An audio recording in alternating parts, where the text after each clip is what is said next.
Hello and welcome to UC Today. My name is Kieran Devlin, and today's session is the big UC update for Scipio. I'm delighted to be joined by Steve Forcum, Director of Marketing and Program Management at Scipio. Steve, thanks for joining us. No problem. Thanks for having me. Now, the big UC update is when we do a deep dive into all things Scipio. And I guess to kick things off, let's find out a little bit about more yourself, Steve. Could you please share a bit about your professional background? Yeah, sure. For those of you who don't know me, I'm a longtime industry vet. Spent a lot of time over at a legacy telco, selling on-prem gear. I led kind of the transition to cloud for a while there. And then about almost 2 years ago now, a year and a half, 2 years ago, I decided to join a startup, Scipio, because I was increasingly seeing customers tell me when I would show them the message, video, phone solution of the previous vendor I worked for, customers would politely say, "Yeah, that's nice, but I just need the P. I've already got message and video covered with Teams. I'm using Zoom. I don't need you for that stuff." And it was becoming increasingly difficult to differentiate and to win in that type of a marketplace when two-thirds of your solution are kind of like, "Yeah, it's redundant. I don't need that." So my thesis was the world is moving to a place where calling is just a feature in some other platform, some other place. And what we've seen since I've joined, and that's kind of validated that thesis, is that customers are increasingly treating voice the way they treated iPods in 2007. We used to buy standalone things, iPods, MP3 players, and now who owns a standalone MP3 player? We all have them in our pockets. It's an app, right? And I think voice and to a certain degree video on the Zoom side are becoming features in something else. And this is why I'm really excited with what we do, is because we understand our place in this ecosystem and we're helping facilitate this transition of voice from being a standalone purchase or platform into a feature in the collaboration environments that you use. So we empower communications in Zoom, in Teams, and in the near future, we're going to be expanding that to a third platform as well. Excellent. Well, a very comprehensive overview. I'm sure we'll delve into a bit more detail into some of the products and technologies and what you have Sure. in store in the future later on. But I guess this is touched on what you discussed earlier about why you were so attracted to Scipio as an organization. What hmm aspects of your job are you most passionate about? And latched onto that, could you please walk us through what a typical day looks like for you? Yeah, sure. So I knew the founder, Adam Cole, and our chief operating officer, Don Rielder, during my time at Avaya. And they had launched this idea of Scipio back in 2019 before the pandemic because they wanted to, Adam kind of foresaw the coming wave that would be Microsoft Teams, and he wanted to get ahead of it. So he started building Scipio from the ground up. And what was really interesting about Scipio is that there's never been a shortage of companies that enable at first calling and now broader communication sets inside of Teams. But what Adam built with Scipio was he wanted to take the complexity out of technology and just make things really simple and easy. And they had first done that with their voice panel product with direct routing. I saw that from afar, that eliminated all the scripting and coding, and that kind of focus on simplicity was baked into the DNA of this startup. And it still, drives every decision we're making today with things like Beacon. We're really kind of constantly razor focused on, I don't want to just be a voice in the crowd. How do I create technology that just makes it easy for our partners, makes it easy for our customers? So that was, what attracted me to Scipio was not just, hey, they fit my thesis that, this is a team's world and we all just live in it, but secondarily, they had something really unique and different. So as director of marketing and programs here at Scipio, my main objectives and what I wake up every day thinking is I need to increase brand awareness, I need to increase channel relevance, and I need to, drive demand gen for my partners. Because as a startup, one of the blessings is we're very, very agile. I say we're built for tomorrow's workforce. we have nothing physical anywhere. We have no office space. We have no servers. We are literally Azure native, cloud focused. We all work remotely, so it gives us inherited competitive advantages against other people that are wrestling with trying to get their people to go back to an office, or building and dealing with all the technical debt that piled up over the last 5 years by building stacks of servers somewhere else. We don't have any of that stuff. So you know the inherent benefits of being with a startup is that we're super agile. We can turn on a dime. We can make a lot of things happen very, very quickly. This year especially was very busy for us. But the challenge is, as a startup, and especially as a director of marketing, I need to get our name out there. I need people to understand that it doesn't have to be this way. So many options for turning on calling in Teams lead to the same place. It's a dead end. You wait your turn in line to get your service activated. The margins get compressed as a partner because I've got to stack pro services from the vendor on and everything else. So we've got something that's like Steve Jobs used to say when they brought the iTunes platform to Windows, that it's like giving somebody in hell a glass of ice water. When we get our name out there, when people see what we can do for them as a partner and then as their end customers, it really is like taking a cool, refreshing drink of ice water, because there's no shortage of people that try to make things complicated and try and build credibility by using acronyms and everything else. And we're just like, this is as easy as shopping on Amazon, and with automation, it'll be turned on in minutes. It's not, gone are the days of like month-long activation windows and everything else. So in my role, my main job is getting the word out and getting the word out to partners to understand that, what this is so much different than just, enabling calling in Teams. We do so much more. And that leads to the second part of my job. So as program management, I have been building out a portfolio of solutions. We call this calling and beyond, to enable even more value for customers and teams. So we've created a best of breed partnerships library with leading vendors like ClerkChat for text messaging and WhatsApp integration into Teams, Zoom, and others. We've partnered with leading vendors like Tollring and Akixi and Solgari to provide a whole spectrum of options for customers that are looking to add customer service inside of Teams, whether they use Teams as the call routing engine or whether they need a full-blown contact center as a service offering. And even more, we're now leading with mobility. Our Scipio Mobile by Tango Networks enables that Teams Phone mobile-like experience, no matter what cellular provider you happen to be using. So we're really ahead of the market in Mobile 3. And we have a cohesive story for these. Each one of these ads has been intentional. There's a reason why we're adding them. There's a fit in the market for them. And it gives our partners a lot of different entry points into accounts. And it gives the customer more value than just getting calling in Teams, because there's a need for these other services. So the second part of my job is looking for those best of breed solutions in market that we can add to our library to give our partners. So this way they have one-stop, shopping, so to speak, a curated library of tools, and then they can add more value to their end customers with a single hand to shake, single bill to pay model. So it's been a really exciting year. We've done a lot this year, and we're not taking our foot off the gas. We're a little speedboat zipping around a bunch of cruise ships. So we can move really, really fast and get ahead of different spaces. Thanks, Dave. I think that was really interesting. You tackled some of my other questions there, but I guess jumping off from what you're talking about, Sure. that go-to-market strategy and that partner ecosystem, who would you say typically buys your products? And can you detail your ideal customer profile and the tech buyer persona you guys are really looking at? Yeah. So I'll tell you, we can service anything, which most vendors will tell you, but we can tell you we can service anything from somebody that needs one seat to somebody that needs 100 million seats. And that's the benefit of being Azure native, is I don't have to build stacks and stacks and stacks of servers if I get a really big deal. And I don't have all of the financial overhead that prohibits me from going down market to find those 1 or 2 seat deals. So top top level, I can service anything.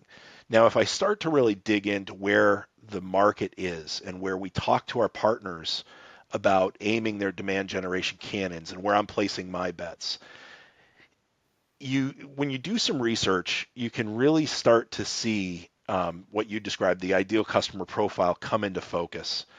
Microsoft reports of the 300 and something million, I want to say it's 380 million seats that are on the Teams platform. That's what everybody kind of says. That's my total addressable market. And the amazing thing is 2024 is not like 2020. 2020, everything was a greenfield. So as a, business account manager, your commute from your kitchen to your office in the morning, you tripped over 5 deals because everybody needed something right away.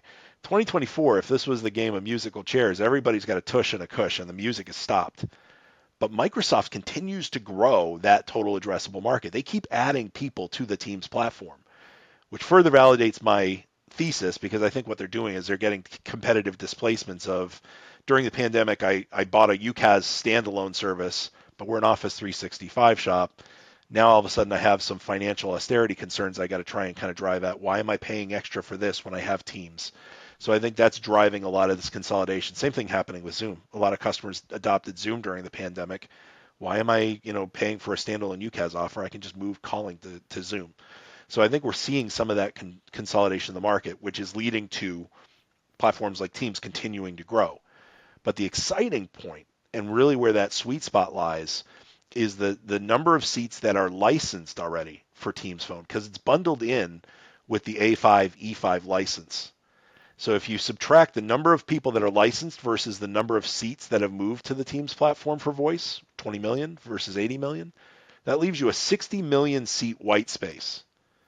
That's a really exciting place to be. So then we started doing research into what's in that 60 million. How do I find the critical mass? Because it's not homogenous. It's going to be a little bit of everything. But where's that critical mass that I want to aim for? And ultimately, it's down market. 1,000 employee businesses and below make up the bulk of the Microsoft Teams install base. And if you really kind of sharpen the aperture, it's really 500 employees and below. So we see a lot of opportunity there to go out and drive, adoption further into this market, even faster than it's already growing. It's growing by almost 100% every 18 months. But what we want to do is we say, all right, so down market, 500 employees, 1,000 employees and below. What are the verticals that have most likely adopted the A5, E5 for security? So in our research, we're looking at things like state and local government, the legal vertical, higher education, universities, colleges, and whatnot, manufacturing. And then we say, well, what are the common traits that that type of a customer has? And it's either they're required to keep a phone system, so like state and local governments, they can't just rip the phone systems out. Types of organizations that are dependent on phone systems for their business, like legal. Lawyers still live on the phone. And the host of other traits that we use that we give to our partners to say, this is what we're looking for, because this is what you should be aiming for. And then the cherry on the top of that sundae that really makes that connect to what we do at Scipio, is to go down market, you need scale. And not just scale on the server side, you need scale on the human capital side. I can't have my reps. My reps are a limited resource. I can't have my reps talking to, a 5-seat deal, a 3-seat deal. So the power of automation, and frankly, the other thing is those customers want a more empowered self-service experience. They don't want to talk to a rep. I just want to turn on calling for my 5 users. So our secret sauce is leveraging automation and our platform's exposure to the end customer. We've created a whole e-commerce configure price quote interface for customers. So our partners can embed this into their website, and it enables the customer to have that Amazon-like experience. They can quote their own service. The partners can create a governor to say anything lower than this, just let it go through the system. Collect a credit card. I just don't want to even integrate with it. So it becomes this run rate stream. And then you can focus your human capital into the more strategic accounts, into kind of the footholds you're trying to make into different verticals. So we really bring a lot of research, the technology, and the demand generation support to our partners to help them not only identify who are you trying to reach, but how do you reach them, and what do you need to have in place in order to succeed in this space? Not just reaching them and then all of a sudden becoming overwhelmed with quotes and activations, but how do you really kind of grow your business exponentially in this space? So that's where we've had a lot of success in the market, is really identifying and helping those partners hit that ideal customer profile.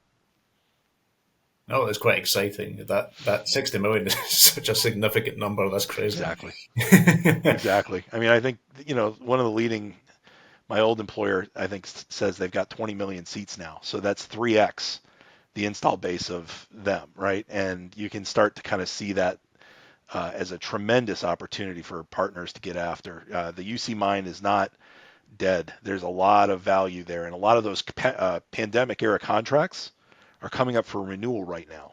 So there's not just 60 million seats out there. There's a lot of opportunity to help them move because it's a point in time opportunity. The contracts are up, so they're going to be looking for something to do. One of our partners was working with a customer. They were spending close to $70,000 a month on a unified communications as a service offering, and they moved that over to Teams. And they recognized, I want to say it was like an 85% reduction in monthly recurring cost spend. It's just there. This is the next wave of demand for partners to fulfill, is to really see the contracts that are coming up and to understand where the customers are and to position a solution that's complementary, not competitive with what they've already adopted, Teams, Zoom, whatever. That's actually a very elegant segue into my next question, which was going to be about those conversations with customers and partners. Yeah. You touched on it there, but are there any other hot topics they're interested in or curious about, and what challenges have they been raising with you? You mean the partners or the customers? Both, either Both. or, well, both. So partners in general, the biggest challenge that we have with a lot of our channel partners is that they have this feeling that um, partners partners live. So Channel Playbook and Peter Rosinski from Channel Playbook put this quote out. We live by it, that the channel is not there to create demand. The channel is there to fulfill demand. And when we meet with partners, a lot of times the very first thing that they say to us is that the demand's just not there. This isn't 2020. I'm not finding, it's a lot harder to find those unified communications opportunities. The vendors in the space are less generous with commissions. They've pulled back on commissions because the cost of cash has risen around the world. And third, the spiffs that really kind of defined this space for partners have become even harder to get. You've really got to stand on one leg, lick your finger, catch the east wind in order to get your 3x or 5x spiff in today's world. So they're seeing it's a harder sale to make. It's not as lucrative as it used to be. And most of the time I run into a customer that says, I've got Teams. I just want to integrate with with Teams. So they're trying to put that square peg into a round hole. And what we've been kind of showing partners is the demand for you to fulfill is an enabling calling in collaboration. It's not selling a standalone calling solution that may or may not integrate to these things. And once they start to see Teams as an opportunity instead of an obstacle, and they see how a solution like Scipio, because we're not maintaining a messaging and a video platform that nobody really uses, we're literally the cheese for these vendors' hamburgers. It's an extremely lucrative solution. They can see up to 49% higher commissions by selling a solution that complements a customer's Teams environment. So once the partners see that, that really opens the eyes of saying, okay, so there is demand in the market for me to fulfill. I don't have to go out and try and push, push, push, push, push. I'm now feeding this. And again, that moment in time point of demand where a lot of those UC contracts are coming up for renewal is creating even further or further spiking the demand for partners. Now, on the customer side, there's really three things that are driving customer interest in moving their voice to Teams or moving their communications to Teams, because it's not just voice anymore. And the first is cost. We are all wrestling with trying to do more with less. Some of us are trying to do more with less than others, but at the end of the day, that's a common theme in the industry. And it's just simple math. Forrester did a report. And they found that companies that move their legacy phone system to Teams save on average almost 40 something percent of their total cost of operations. There is a tremendous value there. And that's why a lot of organizations are taking a look at their tech stack and saying, during the pandemic, we just adopted a lot of stuff because we're moving really fast and whatnot. But now it's time to kind of normalize these things. So we're seeing voice is the lowest of low hanging fruit because a lot of these vendors are looking at this saying, I don't need to pay for a standalone service anymore. I can move it to Teams and save on that fund. And the value is because the users already use Teams, I don't have to retrain them. They just use Teams the same way it always did. We had a legal firm that we supported a transition over, and they were able to make the move like that after their prem system had a failure because they were already using Teams. So we just moved their numbers, did a remote call forwarding, and within minutes they were up and running. And the firm literally picked it up seamlessly. If it was any other phone system in the old days, that would have required training and everything else. It was just like we already use this. It's just a feature. Um, so cost savings, number one, is driving the world. Number two, productivity. Because now users aren't wrestling with 5, 6 different apps on their computers to message, to video, to phone, to collaborate. Everything's now in one super app, whether it's Teams, whether you use Zoom, it doesn't matter. Everything's consolidated. It makes work less work for the end user. They've got one, instead of a folder full of these apps, they got one app that has all the things they need inside of it. But the most exciting thing, I think, is the infusion of AI into these tool sets over the past 6 to 8 months. So we're a Microsoft shop. We use Copilot. The same works with Zoom and AI Companion, and it's just as exciting of a tool. These are redefining what a phone call is, and it's adding more value to those customers that migrate their voice to these platforms. I may move voice to Teams simply because it saves me money. It's just voice. But if I have Copilot for the rest of my Office suite to help me with Outlook, to help me with writing docs, now it spreads over that phone system requirement like a thick layer of icing at no additional cost. And now when I'm on phone calls, I'll be able to use Copilot to summarize, the discussion, to track the action items that come up from these discussions, to write follow-up emails, or I can even use it to gain insights. So if I'm interviewing a candidate for a role, I can ask Copilot, based on this discussion, what's the likelihood that this candidate will be a successful sales rep? And they'll tell you the pros, and it'll tell you some of the areas of concern for follow-up interviews. So AI is really reinventing what a phone call is, and that's further helping companies that are on the fence about, can I move to, Teams phone? The good devil, bad devil, depending on your posture, the telecom admin devil on the side of the CEO's shoulder saying, you can't do that. We're gonna lose call park and page. Like this place will melt down if we lose this. And what CIOs are increasingly find themselves asking with generative AI, what's more important, call park and page, or giving my reps more time with their customers because they're not dealing with some of that transactional follow-up stuff. So those three things are really driving the customer discussions and helping partners see where the demand is being created by others in the market. Microsoft and Zoom are spiking and juicing the demand in the market for the consolidation of services to their platforms, finding that secret sauce, that peanut butter and chocolate moment where there's demand in the market for a partner to fulfill. It's more lucrative than it ever has been, and it's ultimately what your customers are asking for is really where that perfect mix comes to play.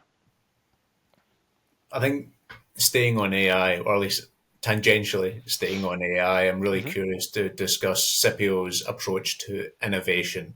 What would you say is your guys' process for gathering feedback and generating new ideas around both your core product, but also this new and exciting AI bonanza?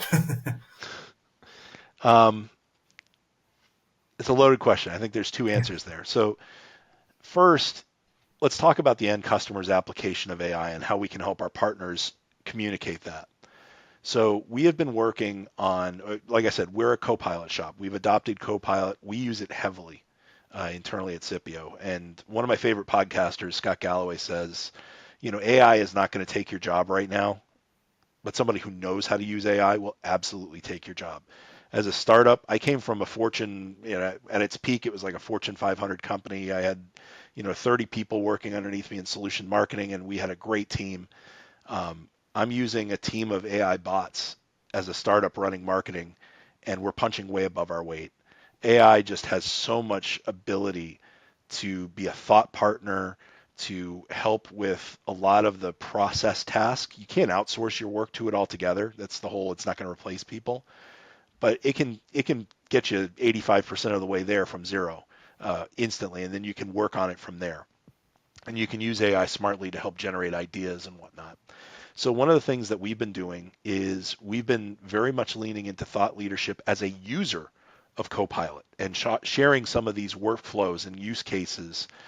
We've been publishing these on our website, Cyppio.io, and we give our partners the ability to white label any of our content. So our content is designed to be what we call blue label, so republished under the Scipio brand, or white label. So our partners can basically take the content without attribution, put it on their site without an issue. So we've been documenting a bunch of different workflows that use AI in communication. So things like that interview example I just shared. There's a whole batch of different prompts.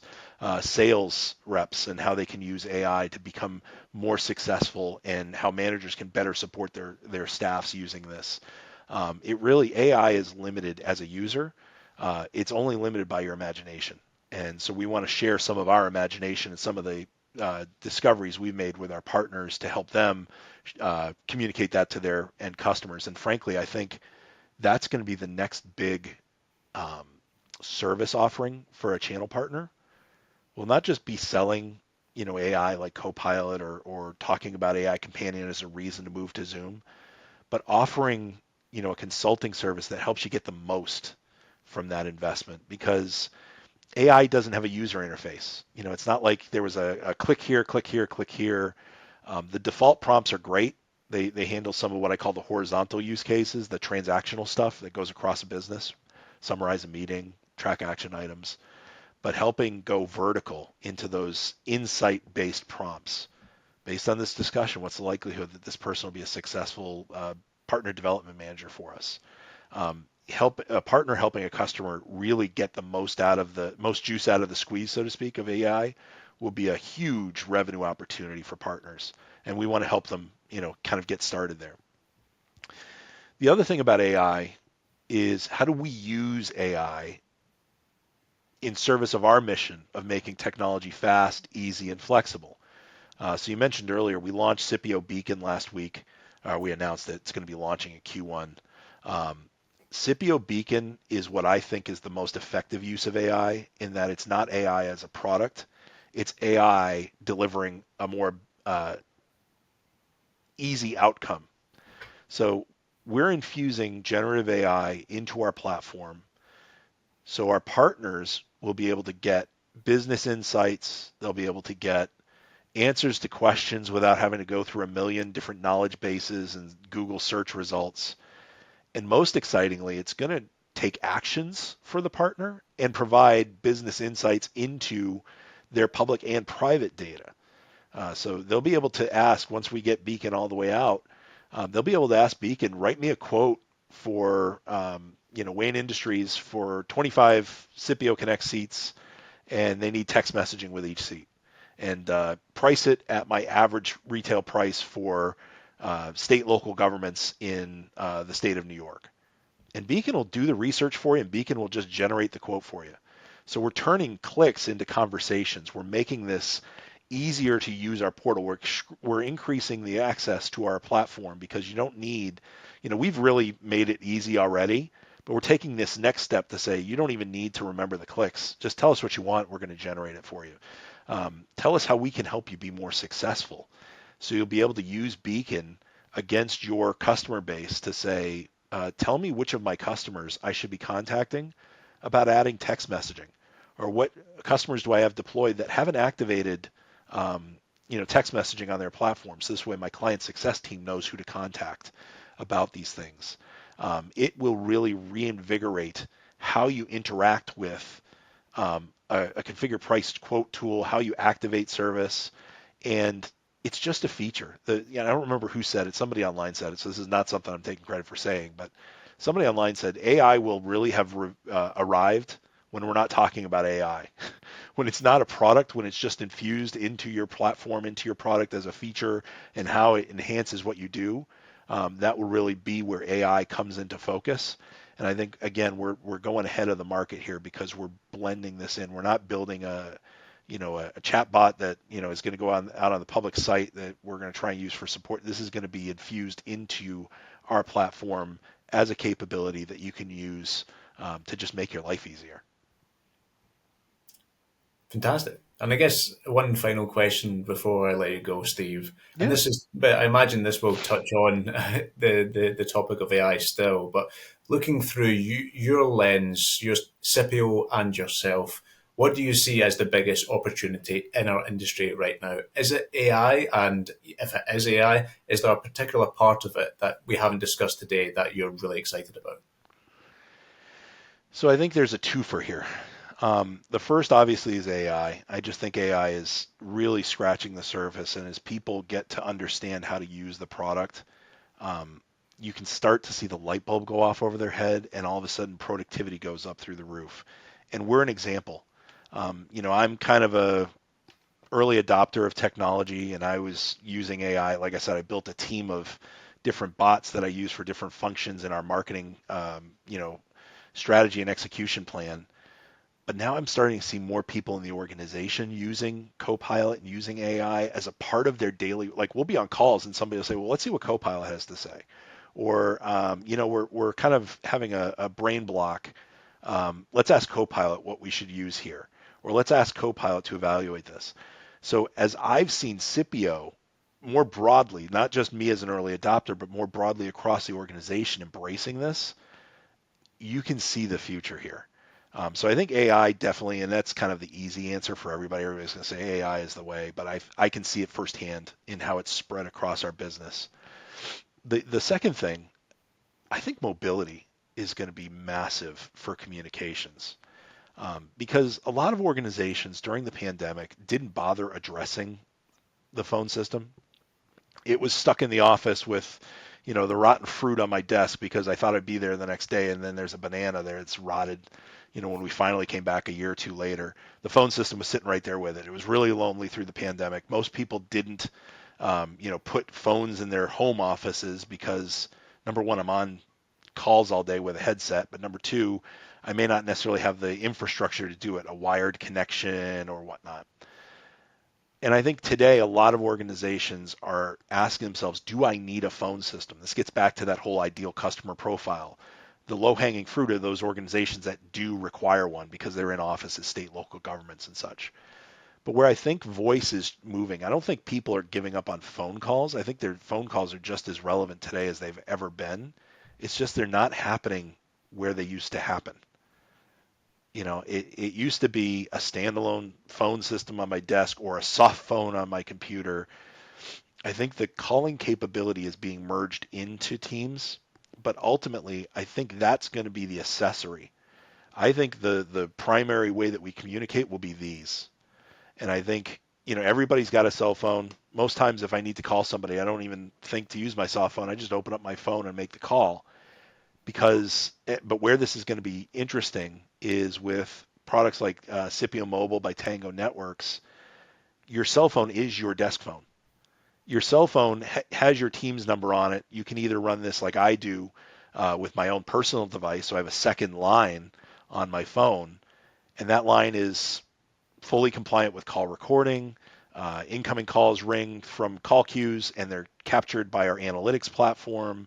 Any of the capabilities that I have, even though I'm not using an app to make or receive those calls, um, is captured. It keeps my professional communications compliant, and it keeps my personal communications on my personal lines private.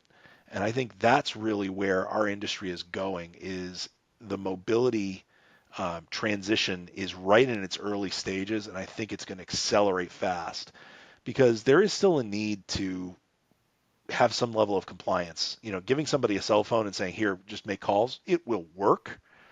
But what happens around the call recording? What happens if you're a frontline worker and you need to record those lines?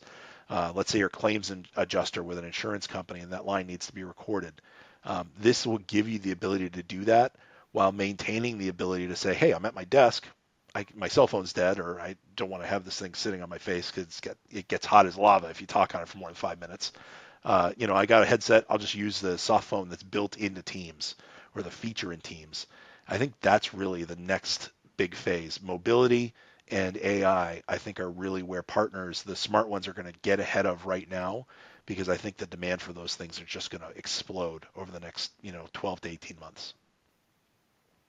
Magic. Well, I think that's a very optimistic note on which to end, and I'm very excited to see where we are with that almost seamless transition across in office, frontline workers, people working it from home. I think, as you say, that is almost the next mountain to climb, making that as seamless as possible. But I think that's what we've got time for today. It's been a great session, so thank you, Steve, for being here. Thank you. Thanks for having me. And if you enjoyed this video, please give us a like and share on social media. And we'll see you next time. I've been Kieran, Devlin, UC today. Thanks for watching.